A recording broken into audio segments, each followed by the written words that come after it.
हे आहे ठोकशाही न्यूज 24, जिथे आवाज दाबला जात नाही, अन्यायाविरुद्ध वाचा फोडणारे.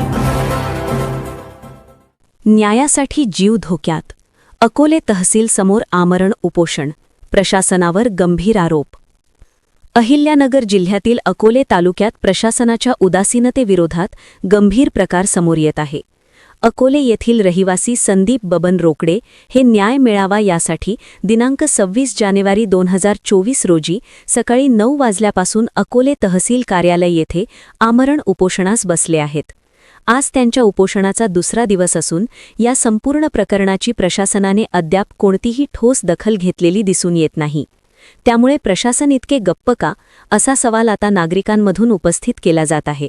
संदीप रोकडे यांनी यापूर्वी अकोले तहसील कार्यालय तसेच अकोले नगरपंचायत कार्यालय येथे आपल्या तक्रारी संदर्भात वारंवार लेखी अर्ज सादर केले होते. मात्र या अर्जांना कोणताही प्रतिसाद, उत्तर किंवा कार्यवाही न झाल्याचा आरोप त्यांनी केला आहे. दरम्यान सुशांत शांताराम गजे हे सध्या शिंदे गटाचे तालुकाध्यक्ष असून त्यांच्या दबावापोटी प्रशासन कोणतीही कारवाई करत नसल्याचा गंभीर आरोप उपोषणकर्त्या संदीप रोकडे यांनी केला आहे. तसेच मी दिनांक 26 जानेवारी 2024 पासून तहसील कार्यालय अकोले येथे आमरण उपोषण करत असून या उपोषणादरम्यान मला काही बरे वाईट झाले तर त्याची संपूर्ण जबाबदारी संबंधित प्रशासनावर राहील, अशी स्पष्ट आणि गंभीर भूमिका संदीप रोकडे यांनी मांडली आहे. या घटनेमुळे अकोले तालुक्यात खळबळ उडाली असून न्यायासाठी नागरिकाला आमरण उपोषणाचा मार्ग स्वीकारावा लागत असेल तर प्रशासनाची भूमिका नेमकी काय, असा प्रश्न आता सर्वसामान्य नागरिक विचारत आहेत. प्रशासन या प्रकरणाची दखल कधी घेणार, की एखादी अनुचित घटना घडल्यावरच हालचाल होणार, हा प्रश्न सध्या संपूर्ण अकोले तालुक्यात चर्चेचा विषय ठरत आहे. ठोकशाही न्यूज 24 साठी अकोले तालुका प्रतिनिधी रोहिदास लहामगे.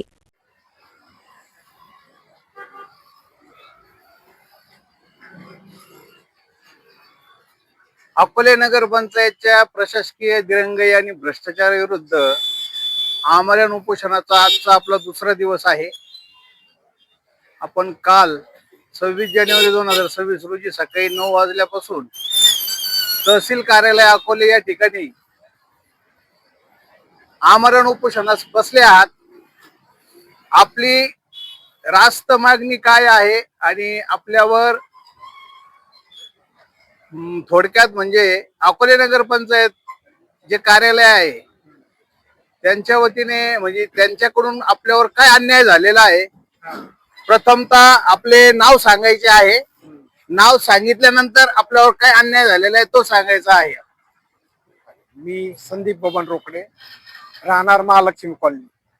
तर आमच्या महालक्ष्मी कॉलनीमध्ये 1985 मध्ये जो लेआउट प्रमाणे जी जागा सोडण्यात आलेली सार्वजनिक जागा, या सार्वजनिक जागेवर सुशांत शांताराम गजे यांनी खोटे डॉक्युमेंट तयार करून नगरपंचायतच्या साह्याने बांधकाम परमिशन मिळवले आहे.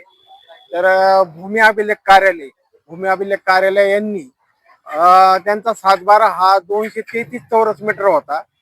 तोही आमच्या जे लगतचे जे म्हणजे ज्यांनी यांचे सुशांत शांताराम गजे यांचे जे वडील होते यांनी जे विकलेत प्लॉट, तर विक्री करताना त्यांना जे रस्त्याचे क्षेत्र जे होतं ते स्वतःच्या नावावर ठेवून ते आत्ता जे क्षेत्र आहे ते स्वतः उतार्यामध्ये सर्व म्हणजे 233 चौरस मीटरचा उतारा दाखवून त्यांनी भूमी अभिलेख कार्यालयाकडून 325 चौरस मीटरचा वहिवाटीचा नकाशा तयार केला.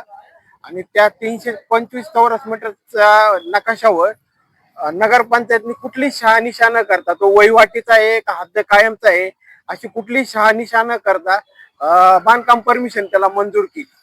बांधकाम परमिशन मग आमच्या सर्व सदस्यांनी त्यांना तक्रार अर्ज केले, सर्व केले, तरी सुद्धा अद्यापही कोणी त्यांच्यावर कुठली कारवाई केली नाही.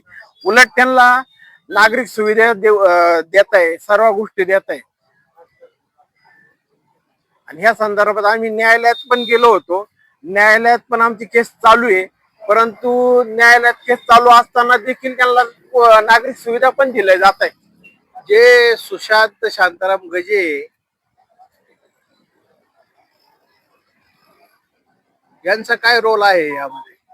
सुशांत शांताराम गजे हे म्हणजे त्यांनी ती जागा आहे ना चुकीच्या पद्धतीने दाखवून भूमी अभिलेख मधून बांधकाम परमिशन घेतली. ही त्यांच्या नावे चुकून जो तयार झालेला 7/12 आहे 233 चौरस मीटर. नाही, ती व्यक्ती कोण आहे? सुशांत शांताराम गजे आहेत, ती हा व्यक्ती कोण आहे? ही व्यक्ती इथली शिवसेना तालुका अध्यक्ष काहीतरी त्यांचं पद आहे. बरं त्या बरं. पदाचा जर ते गैरवापर करून इथं सर्व नोंदवून डाटा करून त्यांनी या गोष्टी सर्व मिळवलेल्या आहेत असा माझा आरोप आहे त्यांच्यावर. म्हणजे ते सगळ्या त्या पदाचा गैरवापर करूनच या गोष्टी ते करतात इथे. कालपासून आपण सकाळी 9 वाजल्यापासून तहसील कार्यालय अकोले, तालुका अकोले, जिल्हा अहिल्यानगर या ठिकाणी आमरण उपोषणासाठी बसल्यात. प्रशासनाच्या वतीने अद्यापपर्यंत कोणतीही दखल घेण्यात आलेली नाही. हम्म. ही एक शोकांतिका म्हणावी लागेल, कारण की 77व्या प्रजासत्ताक दिनानिमित्त आपणास उपोषणाला, आमरण उपोषणाला बसण्याची वेळ येते असे म्हणणे वावगे ठरणार नाही.